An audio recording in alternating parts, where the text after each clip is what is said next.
L'année 2015 a vu la République démocratique du Congo totaliser ses 55 ans d'indépendance.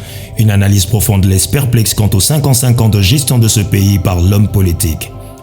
Au-delà de tout constat, utile est de se remettre en cause en vue de repenser, dans une attitude de recul par rapport à soi-même, sur ce que doit être la République démocratique du Congo dans les 50 ans à venir. Dans ce contexte, nous avons estimé que la République démocratique du Congo, terre de nos enfants, mérite mieux que ce qui a été fait d'elle jusqu'à ce jour.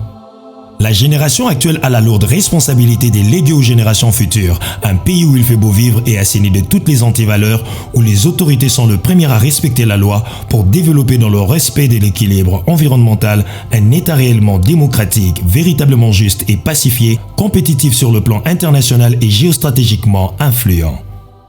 Pour y parvenir, nous croyons qu'il faut un leadership d'un nouveau genre, réellement utile, transformateur et visionnaire, caractérisé par le renouvellement de l'intelligence, intègre et œuvrant pour l'intérêt national. C'est pourquoi nous avons lancé la campagne Mbongwana. Mbongwana dans nos mentalités, Mbongwana dans notre façon de faire, Mbongwana dans notre amour pour le Congo, Mbongwana dans tous les secteurs de notre pays.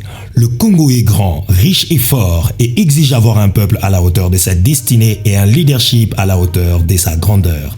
Illuminés dans nos esprits, armés de patriotisme dans nos cœurs, libérés de la bassesse et de la médiocrité et ayant compris les enjeux de l'heure en rapport avec la destinée de notre nation, nous, jeunes du Parti Orange, avons opté avec conviction ferme que le président du Parti Orange, M. Ndondo Boni Manko Sofio, est la personne idéale.